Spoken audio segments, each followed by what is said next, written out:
Hello student, कैसे हो आप सब लोग। स्वागत है आप सबका हमारे चैनल एग्जाम सक्सेस मंत्रा पे। और सबसे पहले तो आप सभी को होली की ढेर सारी शुभकामनाएं। तो ज़्यादा समय ख़राब ना करते हुए, जैसा कि मैंने आपसे वादा किया था, हम अगला टॉपिक लेके आएंगे। तो आज हमारा अगला टॉपिक है भारतीय संविधान की अनुसूचियाँ। तो अनुसूचियाँ शुरू करने से पहले आपको कुछ चीज़ें पता होनी चाहिए। तो कुछ चीज़ों में सबसे पहले क्या है, जो भारतीय संविधान, जो मूल संविधान था आपका, तो भारतीय मूल संविधान में जो अनुसूचियों की संख्या थी वो कितनी थी आपकी अनुसूचियों की संख्या शुरुआत में? जो शुरुआत में आपकी अनुसूचियाँ थी वो थी आपकी 8। जो भारतीय मूल संविधान था उसमें अनुसूचियों की संख्या कितनी थी आपकी? 8 थी। अब जैसे कि आपको पता है कि भारतीय संविधान में धीरे धीरे करके अनेक संशोधन होते गए और उन संशोधनों के द्वारा जो हमारी मूल संविधान थे उसमें 4 और अनुसूचियां जोड़ी गई। तो आपका दो क्वेश्चन बन गए यहाँ से आपके कि जो मूल संविधान था, भारतीय मूल संविधान था, उसमें अनुसूचियों की संख्या कितनी थी। पहला क्वेश्चन तो आपका ये बनता है। तो जो भारतीय मूल संविधान था उसमें अनुसूचियों की संख्या 8 थी। और दूसरा क्वेश्चन जो आपका बनता है यहाँ से वो क्या है आपका, कि जो वर्तमान भारतीय संविधान है उसमें अनुसूचियों की संख्या कितनी है। ठीक है, ये तो क्या था आपका, मूल अनुसूचियाँ थी। और जो वर्तमान समय में जो अनुसूचियों की संख्या है, ठीक है, वर्तमान समय में अनुसूचियों की संख्या कितनी है? 12 है आपकी।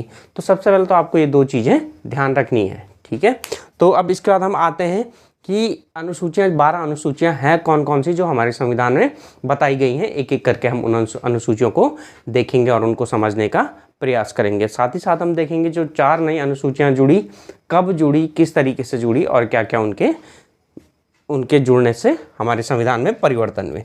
तो सबसे पहले हम अब अनुसूचियों की बात करते हैं, कौन कौन सी अनुसूचियाँ हैं और क्या क्या हैं। तो देखिए, तो सबसे पहले हम बात करते हैं प्रथम अनुसूची से शुरुआत करते हैं। पहली अनुसूची आती है हमारे पास प्रथम अनुसूची। अगर आपको दिखाई ना दे तो आप बता सकते हैं कमेंट करके। प्रथम अनुसूची, तो जो भारतीय संविधान की प्रथम अनुसूची है, तो प्रथम अनुसूची में क्या बताया गया है? संघ एवं उसके राज्य। तो जब मैंने आपको भारतीय अनुच्छेद के बारे में भी पढ़ेंगे हम, तो जो भारतीय संविधान का सबसे पहला अनुच्छेद है, अनुच्छेद 1 से लेकर अनुच्छेद 4 तक, है ना। तो जो हमारी सूची आती है प्रथम अनुसूची में, कहाँ से आता है हमारे पास? अगर हम अनुच्छेद की बात करें तो अनुच्छेद 1 से लेकर अनुच्छेद 4 तक, ये क्या है आपकी प्रथम अनुसूची में शामिल है। और जो अनुच्छेद 1 में भी क्या बताया गया आपके? भारतीय संघ और उसके राज्य। तो इसी के साथ साथ तो हमारी जो प्रथम अनुसूची है, क्योंकि हम पढ़ किसके बारे में रहे हैं? एक देश के बारे में पढ़ रहे हैं। और देश कब बनता है? जब उसकी कोई भौगोलिक सीमा हो और वो क्या हो, है ना, किसी भी उसके देश होने के लिए 2 चीज़ें अनिवार्य हैं। एक तो क्या है, उसकी एक निश्चित भौगोलिक सीमा हो, और दूसरा क्या हो, अपने सारे निर्णय स्वयं लेता हो, यानी सार्वभौमिक देश, सार्वभौमिक हो, है ना। तो भारतीय सारी चीज़ें पूरी करता है। तो इसीलिए जो अनुसूची 1 है, या जो हमारा भारतीय संविधान का सबसे पहला अनुच्छेद है, वो क्या बताता है हमें? भारतीय संघ और उसके राज्य। ठीक है, किसके बारे में बताता है आपका अनुच्छेद 1 या अनुसूची 1? बताता है हमारे पास संघ और उसके राज्य, संघ और राज्य। अब यहाँ पे जब मैं राज्यों की बात करता हूँ तो राज्यों के साथ साथ क्या आते हैं हमारे पास? ठीक है, केंद्र शासित राज्य भी आते हैं। ठीक है, केंद्र शासित जितने भी राज्य हैं वो भी हमारे अनुसूची 1 में बताए गए हैं। अगर आपसे पूछता है कि अनुसूची 1 के अंतर्गत कितने अनुच्छेद आते हैं, तो कितने अनुच्छेद आते हैं आपके? 4 अनुच्छेद आते हैं। और वो कौन से अनुच्छेद? 1 से लेके अनुच्छेद 4 तक। तो जैसे कि आप सब लोगों को पता ही है कि वर्तमान में भारत में कितने राज्य हैं आपके? 28 राज्य हैं और 8 केंद्र शासित प्रदेश हैं। किस तरीके से वो अभी हम धीरे धीरे करके जब आगे पढ़ेंगे तो वहाँ देखेंगे 28 राज्य कौन कौन से और 8 केंद्र शासित प्रदेश कौन कौन से। जब से आपका पता है आपको 2019 में जब से कुछ परिवर्तन हुए हैं, है ना, तो उन परिवर्तनों के फलस्वरूप अब वर्तमान समय में भारत में राज्यों की संख्या कितनी है? वर्तमान समय में भारत में राज्यों की संख्या है आपकी, कितने राज्य हैं वर्तमान समय में आपके? हैं 28। और अगर हम केंद्र शासित प्रदेश की बात करें, यानी यूटीज की बात करें, तो वर्तमान में आपके पास कितनी यूटीज है? हमारे पास 8 यूटीज है। ठीक है, पहले कितनी थी? 9 थी। ठीक है, फिर घटी बढ़ी, ये सब भी देखेंगे हम जब हम अनुच्छेद 1 डिटेल में पढ़ेंगे। तो सबसे पहले जो हमारा अनुसूची 1 है भारतीय संविधान की, वहाँ पर किसके बारे में जानकारी दी गई है आपके? वहाँ पर दिए गए हैं संघ और उसके राज्य, अर्थात भारत और भारत के राज्य, राज्य और केंद्र शासित प्रदेश, यानी जिन जिन राज्यों और केंद्र शासित प्रदेशों से मिलकर भारत देश का निर्माण हुआ है, उन सब के बारे में आपको अनुसूची 1 में बताया गया है। तो इतनी आशा करता हूँ कि ये बात आपके क्लियर होगी। अब हम इसके बाद चलेंगे आपके अनुसूची 2 में, ठीक है। तो अनुसूची 2 में अब क्या क्या है हमारे पास, ठीक है। ये तो थी हमारे पास प्रथम अनुसूची, अब आती है हमारे पास द्वितीय अनुसूची। तो देखिए आपको पता है ये द्वितीय अनुसूची, ये याद करने की ट्रिक बता रहा हूँ मैं आपको, इसका आप इस तरीके से याद भी रख सकते हैं कि जितने भी हमारे नेता लोग हैं उनको अपनी क्या है सबसे पहले तनख्वाह वगैरह की पड़ी रहती है ना, वो अपने वेतन भत्ते वगैरह भी कुछ बढ़ाते हैं, याद करने के लिए इसे अन्यथा ना लिया जाए, है ना, कि जो भी हमारे नेतागण हैं या जो कोई भी व्यक्ति है तो वो काम करता है तो क्यों करता है, ताकि उसके जीवकोपार्जन हो सके। तो अब संघ जो हमारे पास अनुसूची 1 थी, अनुसूची 1 में क्या बताया गया था आपको, अनुसूची 1 में बताया गया था कि भारत किन किन राज्यों से मिलकर बना है। अब भाई जब राज्य बनेगा तो राज्य में शासन करने वाले कुछ लोग भी होंगे, है ना, जो चुने जाएंगे या कि बाकी तरीके से आएंगे। तो क्या है अनुसूची 2 में, ठीक है, अनुसूची 2 में जो भारतीय संघ के पदाधिकारी हैं, मतलब जैसे हो गए आपके राष्ट्रपति हो गए, उपराष्ट्रपति हो गए, राज्यपाल हो गए, न्यायाधीश हो गए, है ना, लोकसभा अध्यक्ष हो गए, राज्यसभा अध्यक्ष हो गए, और इसी तरीके से आपके राज्यों और विधानसभाओं के अध्यक्ष वगैरह हो गए, इन सब यानी भारतीय संघ के जो भी पदाधिकारी हैं, है ना, जितने भी पदाधिकारी आते हैं आपके, जैसे कंट्रोलर एंड ऑडिटर जनरल आ गया आपके, ठीक है, उच्च न्यायालय और उच्चतम न्यायालय के न्यायाधीश आगे, यानी जितने भी संवैधानिक पद हैं उन पद पर कार्य करने वाले व्यक्तियों के वेतन और भत्तों के बारे में जानकारी दी गई है। क्योंकि जो भी व्यक्ति इन पदों पर कार्य करेंगे तो उनका इन पदों पर कार्य करने को क्या दिया जाएगा, मेहनताना दिया जाएगा। प्रत्येक व्यक्ति क्या चाहता है कि भाई जब वो कहीं भी कार्य करता है तो उसको क्या मिले, उससे उसके जीविकोपार्जन हो। तो इस तरीके से आप याद रख सकते हैं कि अनुच्छेद 2 में आपको क्या बताया गया, अनुच्छेद 2 नहीं सॉरी अनुसूची 2 में आपको क्या बताया गया है, ठीक है, भारतीय संघ के जो पदाधिकारी हैं उनके वेतन भत्ते और विशेषाधिकारों के बारे में बताया गया, ठीक है। क्या लिखेंगे हम, संघ के पदाधिकारियों, ठीक है, पदाधिकारियों के वेतन भत्ते और विशेषाधिकार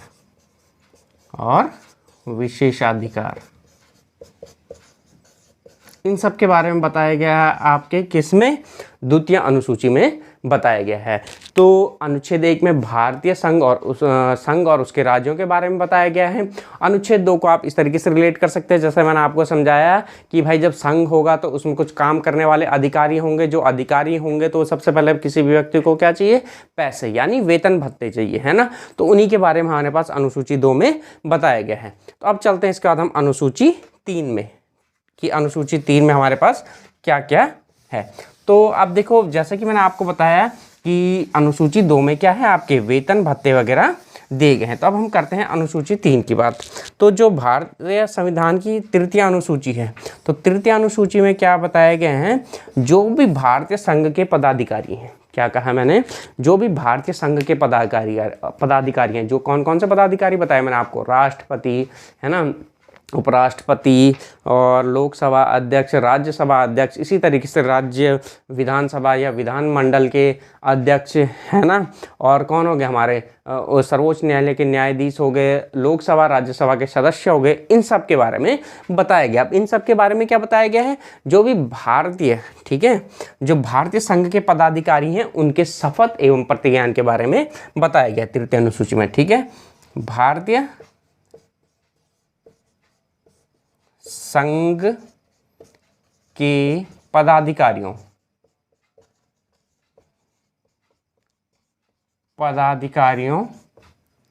के शपथ और प्रतिज्ञान के बारे में और ज्ञान के बारे में क्या बताया गया, आपकी अनुसूची 3 में जानकारी दी गई है। तो अब जैसे कि मैंने आपको बताया भारतीय संघ के पदाधिकारी जितने भी मैंने अभी नाम लिए, ठीक है, तो उन सब की शपथ और ठीक है, शपथ के बारे में और प्रतिज्ञान के बारे में अनुसूची 3 में बताया गया। अब जो यहाँ पे खास नोट करने वाली बात है और आपको याद रखनी है, और जहाँ से अक्सर आपके पेपरों में क्वेश्चन भी बनता है, वो ये है कि जो हमारे पास अनुसूची 3 है, इसमें क्या कहा, भारतीय संघ के पदाधिकारियों के शपथ के बारे में जानकारी दी गई है।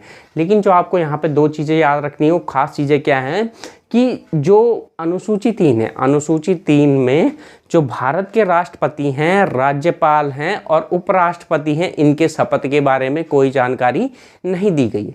तो आपसे कई बार पेपर में पूछता है कि अनुच्छेद 60 में निम्न में से किसकी शपथ के बारे में हमें जानकारी नहीं मिलती है, किसकी शपथ के बारे में अनुसूची 3 में निम्न में से किसकी शपथ के बारे में जानकारी नहीं दी गई है। तो कौन है वो आपके? तीन लोग बताए मैंने आपके, है ना। राष्ट्रपति हो गए, उपराष्ट्रपति हो गए और भारत विभिन्न राज्यों के राज्यपाल हो गए। तो जो क्या है हमारे पास राष्ट्रपति है, तो राष्ट्रपति की शपथ आपकी तृतीय अनुसूची में नहीं दी गई है, बल्कि कहाँ दी गई है? आपकी अनुच्छेद 60 में। तो जब भी आपसे पूछता है कि जो भारत के राष्ट्रपति की शपथ के बारे में कहाँ लिखा गया, तो अनुच्छेद 60 में लिखा गया। और जो भारतीय विभिन्न राज्यों के राज्यपाल हैं, ठीक है, उन राज्यों की राज्यपाल के शपथ के बारे में बताया गया है आपके अनुच्छेद 159 में जानकारी दी गई है, ठीक है, अनुच्छेद 159। और इसी तरीके से उपराष्ट्रपति के बारे में भी यहाँ जानकारी नहीं दी गई है। तो आपको जो विशेष ये था, आपको याद रखना है कि अनुच्छेद 3 में क्या है, भारतीय संघ के जो विभिन्न अधिकारी हैं, उन अधिकारियों के शपथ के बारे में जानकारी दी गई है कि कौन क्या शपथ लेगा। अब अधिकारी मैंने आपको बताया कौन कौन से होंगे, जैसे आपके लोकसभा राज्यसभा के सदस्यों के लिए अलग शपथ होगी, है ना। जो क्या है आपके कंट्रोलर और ऑडिटर जनरल हैं, उनके लिए अगर अलग शपथ है। जो क्या है लोकसभा के अध्यक्ष हैं, उपाध्यक्ष हैं, उनके लिए अलग शपथ है। जो भारत के क्या है उच्चतम न्यायालय और उच्च न्यायालयों के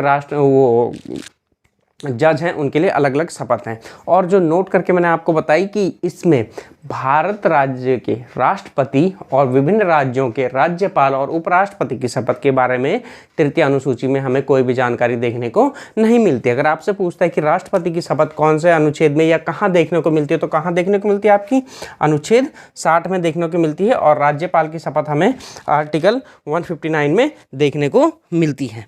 तो ये चीज़ें आपको क्या करनी पड़ेंगी, ध्यान रखनी पड़ेंगी, जो यहाँ पे विशेषता। अब आते हैं हम अनुसूची चतुर्थ में, ठीक है, चतुर्थ अनुसूची में आते हैं। तो चतुर्थ अनुसूची में किस चीज़ के बारे में हमें जानकारी दी गई है, हमें ये देखना है। तो जो भारतीय संविधान की चतुर्थ अनुसूची है, चतुर्थ अनुसूची में किसके बारे में बताया गया है? जो भारत के विभिन्न राज्य है ना, जो भारत के विभिन्न राज्य हैं, विभिन्न राज्यों का राज्यसभा में प्रतिनिधित्व के बारे में जानकारी दी गई है, ठीक है। अनुसूची चतुर्थ अनुसूची में क्या दी गई है आपको जानकारी, ठीक है, विभिन्न राज्यों का राज्यसभा में प्रतिनिधित्व, विभिन्न राज्यों का राज्यसभा में प्रतिनिधित्व, इसके बारे में जानकारी आपकी कहाँ दी गई है? आपकी अनुसूची 4 में दी गई है। अब विभिन्न राज्यों के साथ साथ जो हमारे पास अनुसूची 4 है, इसमें दो केंद्र शासित प्रदेश कौन कौन से आपके? दिल्ली और पुदुचेरी की भी राज्यसभा में प्रतिनिधित्व के बारे में जानकारी दी गई है, ठीक है, दिल्ली और पुदुचेरी। तो क्या समझे आपकी अनुसूची 4 में क्या गए हैं? विभिन्न राज्यों और 2 केंद्र शासित प्रदेशों का जो राज्यसभा में प्रतिनिधित्व है, उसके बारे में जानकारी आपको अनुसूची 4 में देखने को मिलती है। अब आपको यहाँ पे कुछ खास चीज़ याद रखनी होगी कि जो हमारे क्या है यूपी है, यूपी के सबसे ज़्यादा राज्यसभा में प्रतिनिधि हैं, और वो कितने हैं आपके? 31 है। क्योंकि आपसे कई बार पूछ लेता है कि भारत के कौन से राज्य के सबसे ज़्यादा प्रतिनिधित्व राज्यसभा में है, तो कौन है वो आपका? यूपी है। कितने हैं? 31 है। और इसके अलावा आपके जितने भी नॉर्थ ईस्ट के राज्य हैं, सबको एक एक प्रतिनिधि उनका कहाँ है? आपका राज्यसभा में। तो न्यूनतम में आपको क्या रखने हैं? नॉर्थ ईस्ट के हो गए, और साथ ही साथ आपके क्या है जो छोटे छोटे राज्य हैं, उनके एक एक प्रतिनिधि कहाँ दिए गए हैं? आपके राज्यसभा में दिए गए। और जो राज्यसभा में जो प्रतिनिधित्व की बात है, वो किस तरीके से दी गई है? जनसंख्या के आधार पर दी गई। तो ये चीज़ भी आपको याद रखनी पड़ेगी, ठीक है। तो आशा करता हूँ कि आपकी अनुसूची 4 तक आपको ये चीज़ें क्लियर होंगी। अब हम चलेंगे, इसके बाद अगली अनुसूची आती है हमारे पास, अनुसूची 5। तो अनुसूची 5 में देखते हैं हमने क्या क्या दिया गया है 5वीं अनुसूची में। तो 5वीं अनुसूची में क्या है आपके पास? 5वीं अनुसूची, ठीक है। तो 5वीं अनुसूची में हमें बताया गया है जो क्या है हमारे पास, विभिन्न जनजातीय क्षेत्र हैं, जनजातीय क्षेत्रों के प्रशासन के बारे में जानकारी दी गई है, ठीक है, क्या कहा 5वीं अनुसूची में? विभिन्न जनजातीय क्षेत्रों के प्रशासन के बारे में जानकारी। विभिन्न जनजातीय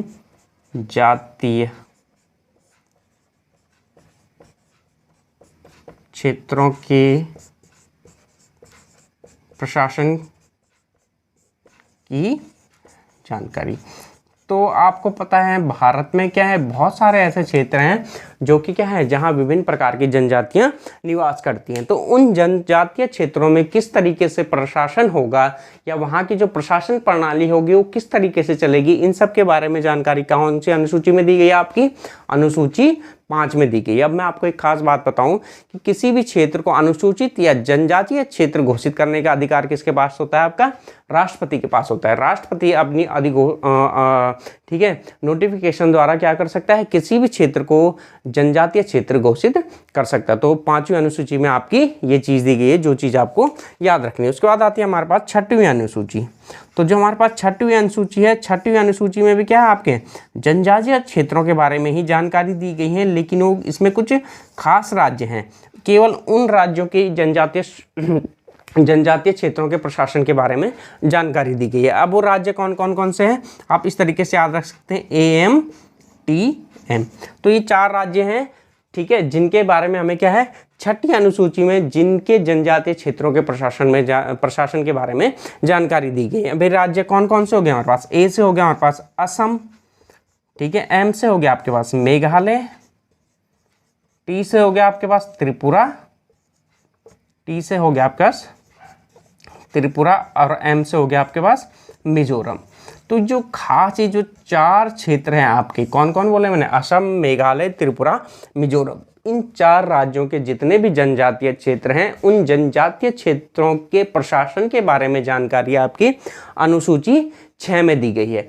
और इन 4 राज्यों को छोड़कर जितने भी बाकी राज्य हैं, उनमें जो भी जनजातीय क्षेत्र पड़ते हैं या जो भी जनजातीय लोग रहते हैं, उनके प्रशासन के बारे में जो जानकारी है वो कहाँ दी गई है? आपकी अनुसूची 5 में दी गई है। तो ये 2 सेम जैसे हैं, आपको कन्फ्यूजन करते हैं कई बार पेपर में, तो आपको याद रखना है कि जो 4 राज्य मैंने बताए, असम, मेघालय, त्रिपुरा और मिजोरम, इन 4 राज्यों को छोड़कर बाकी भारत के जितना भी क्षेत्र पड़ते हैं, उनमें जो भी जनजातीय इलाके हैं उनके प्रशासन के बारे में जानकारी अनुसूची 5 में दी गई है। और ये जो 4 राज्य मैंने बताए, इन 4 राज्यों के जो भी प्रशासन है उस प्रशासन के बारे में जानकारी भारतीय संविधान की अनुसूची 6 में दी गई है। तो ये 2 आपको ढंग से याद रखने पड़ते हैं। अब इसके बाद आते हैं हम अनुसूची 7वीं अनुसूची की बात करते हैं। 7वीं अनुसूची में हमारे पास क्या दिया गया है, तो देखते हैं हम अनुसूची 7, ठीक है, 7वीं अनुसूची। तो जो भारतीय संविधान की 7वीं अनुसूची है, इस 7वीं अनुसूची में क्या दिया गया है? केंद्र और राज्यों के बीच शक्ति के बंटवारे के बारे में दिया गया है, ठीक है। भारतीय संविधान की जो 7वीं अनुसूची है, इसमें क्या है? शक्तियों का विभाजन, ठीक है, केंद्र और राज्यों के बीच शक्ति का विभाजन, राज्यों के बीच शक्ति विभाजन। तो जैसे कि आपको पता है भारत क्या है? एक संघीय राज्य है। तो संघीय राज्य क्या होते हैं? ऐसे राज्य होते हैं जिनमें जो शक्तियां होती हैं वो शक्तियां केंद्र और राज्यों के बीच बटी होती है। अर्थात कुछ ऐसे इलाके होते हैं, कुछ ऐसे क्षेत्र होते हैं जिन पर कानून बनाने का अधिकार केवल केंद्र सरकार को होता है, और कुछ ऐसे क्षेत्र होते हैं जिन पर कानून बनाने का अधिकार केवल क्या होता है? राज्यों के पास होता है ना। और इसका स्पष्ट उल्लेख, यानी किन किन विषयों पर, ठीक है, किन किन विषयों पर केंद्र कानून बनाएगा और किन किन विषयों पर राज्य कानून बनाएगा, इसका स्पष्ट उल्लेख कहाँ कर दिया जाता है? संविधान में कर दिया जाता है। तो जो इस तरीके के राज्य होते हैं, अर्थात जहाँ केंद्र और राज्यों के बीच विषयों या शक्तियों का विभाजन कर दिया जाता है कि तुम केवल इस विषयों पर कानून बनाओगे, तुम केवल इस विषयों पर कानून बनाओगे, और इसका स्पष्ट उल्लेख संविधान में कर दिया जाता है, ऐसे राज्य भारतीय क्या कहलाते हैं? आपके संघीय राज्य कहलाते हैं। तो जो भारतीय संविधान की 7वीं अनुसूची है, इसमें भी अलग अलग विषयों का बंटवारा कर दिया गया है कि इन विषयों पर केवल केंद्र कानून बनाएगा, इन विषयों पर केवल राज्य कानून बनाएगा, या इन विषयों पर दोनों कानून बना सकते हैं। तो इस आधार पर जो हमारे जो क्या है विषय हैं, ठीक है, जो 7वीं अनुसूची में बताए गए, कितने प्रकार के विषय बताए गए हैं? 3 प्रकार के विषय बताए गए हैं, उनको एक एक करके देखें, ठीक है, या ठीक है, कौन कौन से हमारे पास? एक तो हो गया हमारे पास केंद्रीय सूची, ठीक है, संज्ञा सूची भी बोलते हैं जिसको हम यह क्या बोलते हैं, केंद्रीय सूची भी बोलते हैं, ठीक है। दूसरी आती है हमारे पास राज्य सूची, राज्य सूची। तीसरी आती है हमारे पास समवर्ती सूची। तो जो भारतीय संविधान की 7वीं अनुसूची है उसमें 3 सूचियों के बारे में बताया गया है, जिसमें पहली सूची आती है आपके पास केंद्रीय सूची, दूसरी आती है राज्य सूची और तीसरी सूची आती है समवर्ती सूची। अब देखो जो हमारे मूल संविधान था, जो भारत का मूल संविधान था, उसमें केंद्रीय सूची में कितने विषय थे आपके, मूल संविधान में थे आपके 97 विषय थे। ये आपको याद रखना है, कई बार पूछते हैं कि भारतीय संविधान की जो मूल केंद्रीय सूची थी उसमें केंद्र कितने विषयों पर कानून बना सकता था, तो कितने विषयों पर कानून बना सकता था, केंद्र 97 विषयों पर कानून बना सकता था। अगर हम वर्तमान की बात करें तो वर्तमान समय में जो हमारे पास केंद्रीय सूची है, इस केंद्रीय सूची में कितने विषय हैं आपके पास, 100 विषय। यानी जो सेंट्रल गवर्नमेंट, यानी वर्तमान समय में जैसे हमारे पास कौन चल रही है, एनडीए की सरकार चल रही है, तो जो एनडीए की सरकार होगी वो इन 100 विषयों पर कानून बना सकती है। वो 100 विषय कौन से होंगे, जब हम एक एक करके 7वीं अनुसूची पढ़ेंगे या जब हम उन अनुच्छेदों के बारे में जाएंगे तो वहां पर हम डिटेल से देखेंगे कि कौन कौन से विषय केंद्रीय सूची के अंतर्गत आते हैं। अब अगर हम राज्य सूची की बात करें तो जो राज्य मूल सूची थी, उस मूल सूची में जो हमारे पास राज्य थे, वो राज्य जो संविधान की मूल सूची थी, यानी तो उसमें राज्य कितने विषयों पर कानून बना सकते थे आपके, 66 विषयों पर कानून बना सकते थे। और वर्तमान समय में ये घटकर कितने रह गए हैं, अगर हम वर्तमान समय की बात करें तो वर्तमान समय में जो राज्य हैं वो राज्य 61 विषयों पर कानून बना सकते हैं। तो ये हो गया हमारे पास राज्य सूची। अब उसके बाद तीसरी सूची आती है हमारे पास समवर्ती सूची। तो सॉरी, इससे पहले मैंने आपको क्या बताया था, भारतीय संविधान में कौन कौन से विषय किस किस राज्यों से, किन किन देशों से लिए गए। तो मैंने वहां पर आपको बताया था कि जो हमारे पास समवर्ती सूची है, समवर्ती सूची का प्रावधान कहाँ से लिया गया है। अगर आपको याद हो या अगर आपने वीडियो देखा हो या पढ़ा हो तो आप कमेंट करके भी बता सकते हैं। और वैसे मैं आपको बता दूं तो हमने कहाँ से लिया था, ये ऑस्ट्रेलिया से लिया था। कहाँ से लिया था हमने ये समवर्ती सूची का प्रावधान लिया था हमने ऑस्ट्रेलिया से, समवर्ती सूची का प्रावधान लिया गया था। तो देखो समवर्ती सूची क्या होती है, वो सूची होती है जिस पर केंद्र और राज्य दोनों के दोनों कानून बना सकते हैं। यानी ये ऐसे महत्वपूर्ण विषय होते हैं जो राज्यों के लिए भी उतने ही महत्वपूर्ण होते हैं जितने महत्वपूर्ण किसके लिए होते हैं, केंद्र के लिए होते हैं। अब ऐसे कौन कौन से विषय हो गए, जैसे आपका शिक्षा हो गया, है ना, वन हो गए।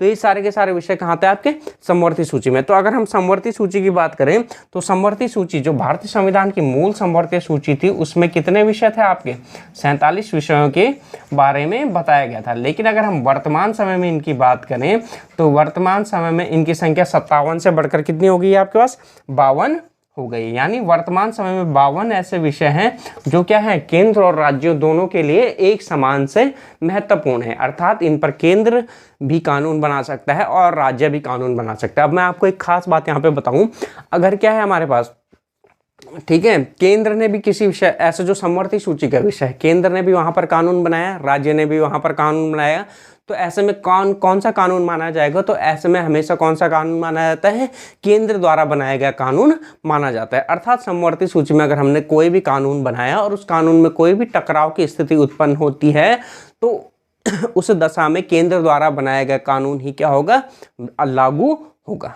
ठीक है, तो ये थी हमारे पास 7वीं सूची। तो 7वीं सूची की बात कर ली। अब 7वीं सूची के बाद चलते हैं हम अपनी संविधान की 8वीं अनुसूची पे।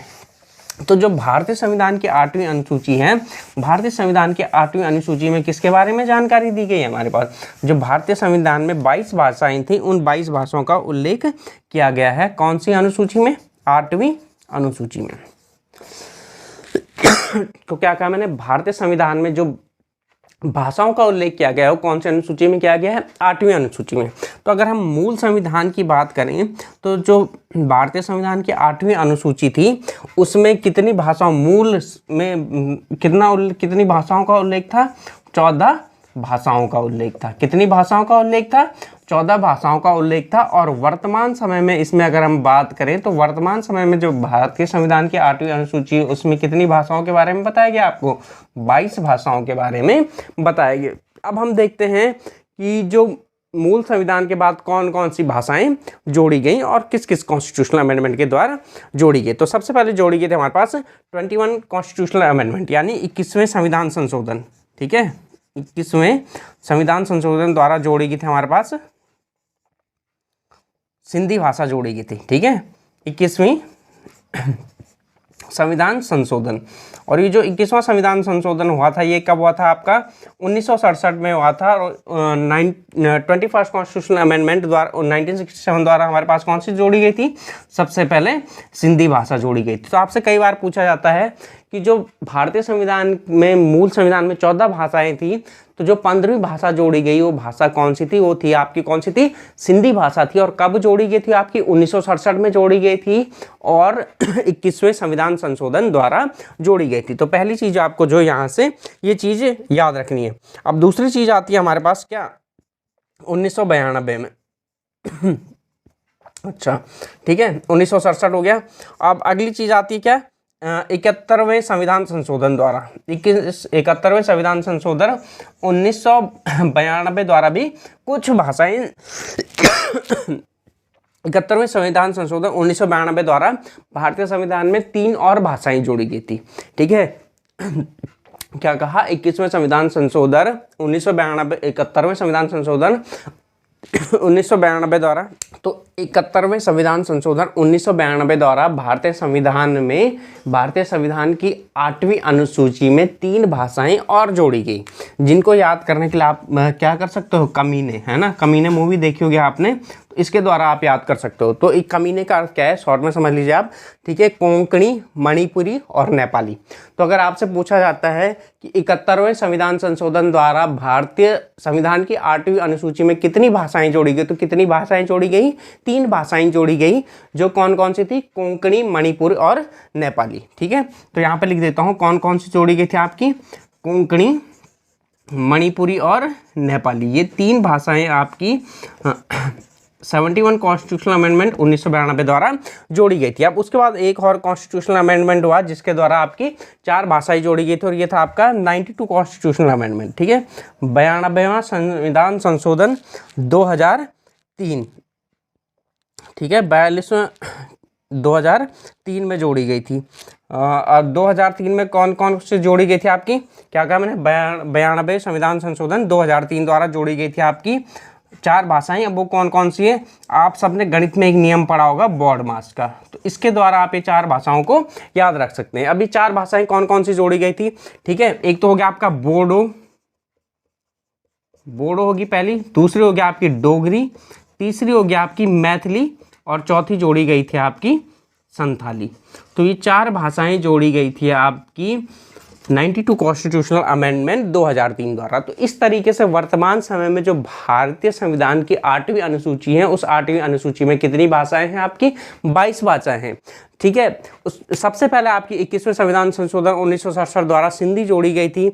उसके बाद 71वें संविधान संशोधन 1992 द्वारा 3 भाषाएं जोड़ी गई थी, कोंकणी, मणिपुरी और नेपाली। उसके बाद सन 2003 में 92वें संविधान संशोधन द्वारा 4 भाषाएं जोड़ी गई थी, बोडो, डोगरी, मैथिली और संताली। तो ये जो 8 अनुसूचियां थी, ये 8 अनुसूचियां भारतीय जो संविधान था उस संविधान के मूल अनुसूचियां, यानी जो भारतीय संविधान की मूल वो थी, उसमें ये 8 अनुसूचियां दी गई थी, जिनके बारे में हमने आज अध्ययन कर लिया है। अब नेक्स्ट वीडियो में हम बनाएंगे जो विभिन्न संविधान संशोधन द्वारा 4 और अनुसूचियां भारतीय संविधान में जोड़ी गई, उन 4 अनुसूचियों का अध्ययन हम अगले वीडियो में करेंगे। आशा करता हूं कि जितना मैंने आपको पढ़ाया ये आपकी समझ में अच्छे से आया होगा, और इसी तरीके से हमारे चैनल को देखते रहिए और प्यार देते रहिए।